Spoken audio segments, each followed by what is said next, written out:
February 1, and we were moving south of a place called Point Tree, and all of a sudden, I remember hearing, this is my first assault with somebody, just joined in January, and I remember hearing pling pling on my right, pling pling on my left, and I thought, what are those? Is this like bees or mosquitoes, or, and I looked at the right, because that's where the wings were, and bullets splashing in the sand, and bullets splashing in the water, and then I hear the report of the rifles, and I go, oh my goodness, that's rifle fire. Anyway, Dick, he didn't waste any time, and positioned people, and we did a good job that day. But what Dick did when he found one of his people out there that he thought he could save, he did crawl out on his own, taking a radio operator with him to try to save this person and bring him back. Unfortunately, that person died and Dick got shot. But that's the kind of person he was, taking care of the people around him. And that's one example. So he was gone for a while. He came back a number of weeks later. And the second example was in Quezon. So after the Tet Offensive in April, we all went to a place called Quezon. This was a big deal. The Marines were being bombarded, and it was the siege of Quezon. It got a lot of press. So the 1st Cavalry air assaulted in on all the hills around Quezon to clear those hills out of all the North Vietnamese. And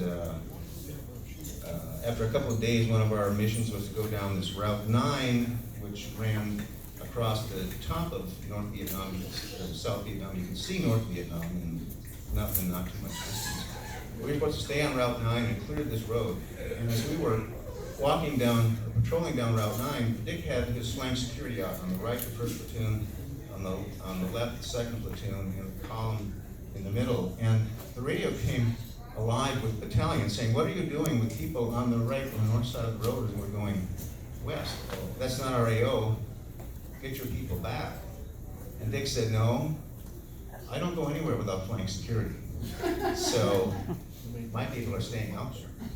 And you know what? Lo and behold, it wasn't very long after that right flank platoon ran into a North Vietnamese machine gun spot, bunker, and ultimately took it out. But had they not done that, the whole column would have walked right into a machine gun ambush.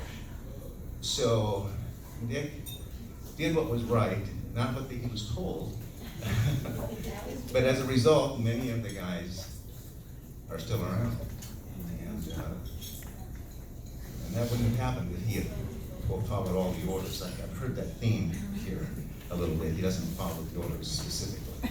He's consistent. And thank God on that day he did not do that. Surprise. So the third one, I think, talks about his understanding. This affects me directly, or would involve me directly.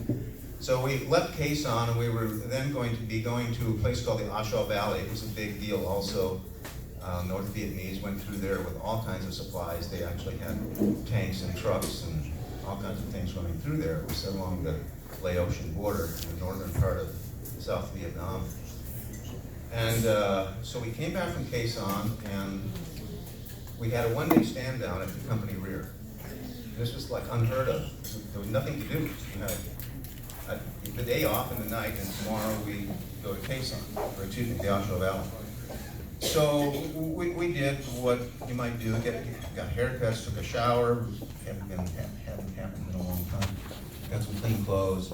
And at that night, around dusk, an NCO asked me if I wanted to join him and some others for a beer or two. I said, sure. So I went in and I had a beer or two. Now, at this time, I'm 20 years old. I'm not even legal to drink. You know? Thank God there was no highway patrol or anything in South Vietnam. But anyway, so I took advantage of that offer. I had a couple of beers with these fellas and was grateful for that opportunity. I probably have one too many, maybe, or maybe more than one too many. So about 10 or 11 o'clock, it was my time to turn in. There was this big bunker for visiting officers where they could sleep on the LZ. There's just cots, fold up cots, one after the other. And you could put your rucksack down, and that was where you stayed for the night. And the next day you got up and left. So Dick's had put his ruck down, and I put my ruck down. And I remember trying to get into the bunker late with one too many beers, trying to be quiet. Because I didn't want him to know I'd been drinking, and I didn't want him to. So I stumbled in and made noise, and he said, "John, is that you?" "Yes, sir." "Been drinking?" "Yes, sir." And he said, "Well, get some sleep. We've got a big day tomorrow." Wow, thank you. But he understood, he understood. So that was, he could have really jumped in my stuff and made life very bad for me. His instructions were to get some sleep because we had a big day the next day. So moving on to the Oshawa Valley, and this is the humorous side of it. We were patrolling and moving to do perimeter defense on an artillery battery that was in the bottom of the valley. We'd been out on patrol for a number of days, and we were coming in to do perimeter defense for a couple of days and our rest. And so on the way in, he got word that a helicopter, a Cobra gunship, had gotten shot down, and the battalion needed someone to go get the pilots. So he sent one platoon with my radio operator and me to go get these two pilots. So we did that, and came back, and the Huey dropped us off at the LZ now, where the company was in perimeter defense. So I walked up to, the Colonel, Captain Kent, reported in, and told him what had happened, and he said, "Okay." And I said, who's the battery commander? I was only if I knew him, because I was an artillery officer, although I was more infantry-minded, I suppose, than an artillery officer. But I wanted to know who it was, and he said, gave me the name, and I said, "I don't know." And Dick said, "Yeah." He said, "I met him. I was doing a perimeter check of our people, how they were dug in their hole, in foxholes and everything. And he came up to me, the battery commander, and said, 'If we get attacked tonight, have your people draw back inside the artillery tubes, which are in a circle, and we'll fire beehives like a big shotgun, and that'll take care of the enemy.'" And did, and I took a picture of him right after this.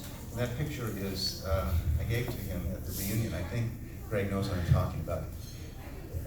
Dick said, he told me to have my troops withdraw inside, and they will fire behind. And Dick put on his monocle, and with his monocle looked at the artillery captain and said, "My troops will not retreat, they will die in their holes."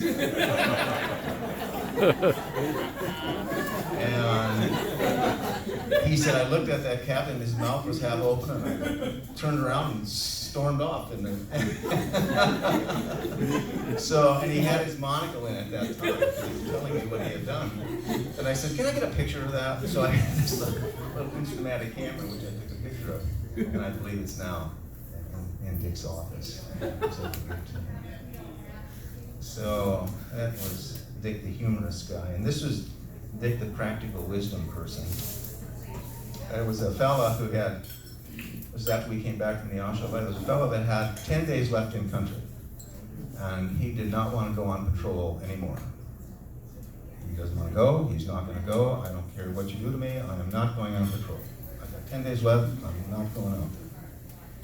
So Lieutenant Davey brought him back to Dick and said, "We got this problem here." And so Dick talked to him and told him the same thing. The guy says, "I'm not going. I don't care what you do to me, I'm not going." So Dick said, "Are you Italian?" "Yeah." "You from New York?" "Yeah." Dick said, "Okay, here's what I'm going to do. I'm going to write your mother and father. I'm going to say, I've got your son in my command. Seems like he came from a good family, but you raised a coward."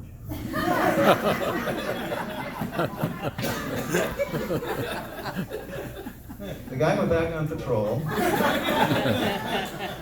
Now, he didn't get court-martialed. He didn't have the stigma of having done that his whole life. And he didn't have that court-martial. And he did his job. And there was no discipline. I think that's rather remarkable. Even for the young man. He doesn't have to live with having made that decision, saying, "I'm not going."